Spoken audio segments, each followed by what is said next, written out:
Are you a college student who is lost and confused looking for somewhere to live next year? College is already stressful enough without the headache of applying for housing. So let us make your life a little easier by watching this video on how to apply for on-campus housing at Cal Poly and off-campus housing around San Luis Obispo.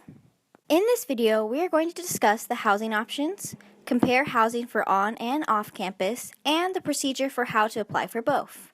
There are two options for students to consider when deciding where to live after their first year. They can either live on campus in PCV or find an apartment or house off campus.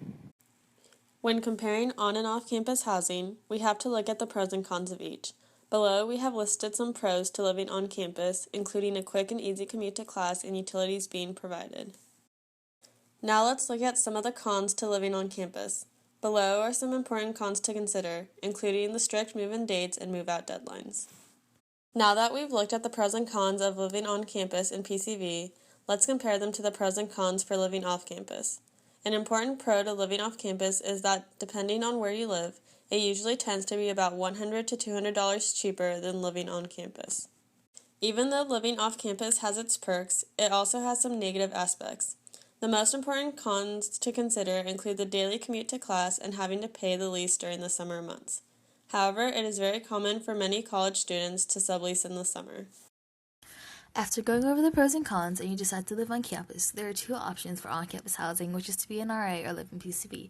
Today we're going to talk about applying for PCV. The first thing you need to do is apply online through your Cal Poly portal.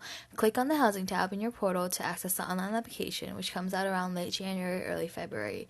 After finishing the online application, you need to pay the initial housing payment of $1,100 to complete the application process and secure your bed space. After you've secured your bed space, you need to think about what type of room and apartment you want. There are 3 different types of rooms. You can either choose a single room or shared room or double suite room, which includes a bunk bed. In considering the different rooms, you have to look at the price differences. A single room costs around $8,600, a shared bedroom costs around $7,000, and a double suite costs around $5,500. There are 4 different types of apartments, which include a 4-bedroom, 4-person apartment, a 4-bedroom, 6-person apartment, a 3-bedroom, 6-person apartment, and a 5-bedroom, 5-person apartment. After you've chosen what type of room and apartment you want, you need to assign yourself to one. There's a lottery system done by Cal Poly Housing that will give you a date and time when you can access your assignment and choose a specific room and apartment. This assignment is done through your housing tab in your Cal Poly portal. After you have assigned yourself to a room and apartment, you are all set. On the other hand, if you choose to live off campus, there's a whole different process. There are several factors you must consider, but the first choice you have to make is whether you want to live in a house or in an apartment.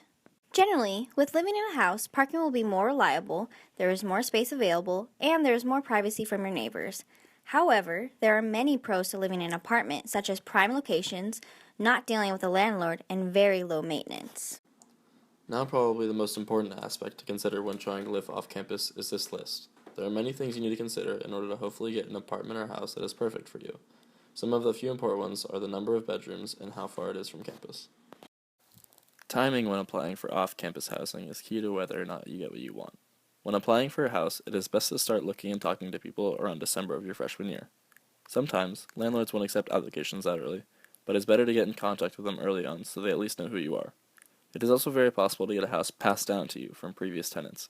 A lot of the time, a landlord will take the word of their current tenants into consideration when moving in new people. When applying to an apartment, most complexes or realtor agencies around SLO will start accepting applications as early as January and continue until around April or March.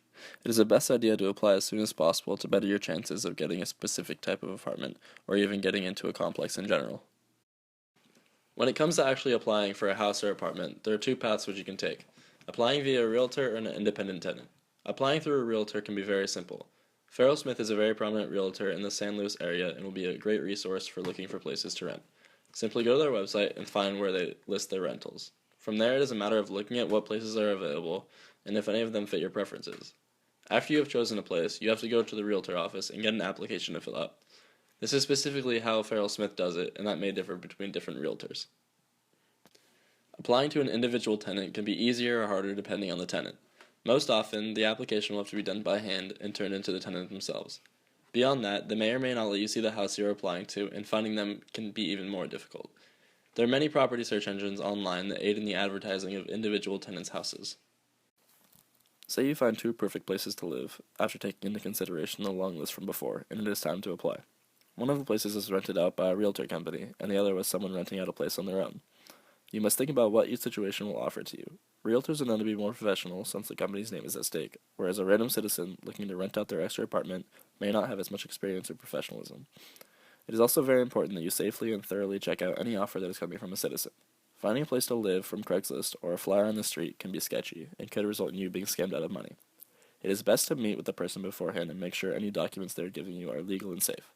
After you chose a place, the realtor will take you through the rest of the process. Now all that's left is for you to apply. Thank you for taking your time to watch, and we wish you good luck on your journey to finding housing.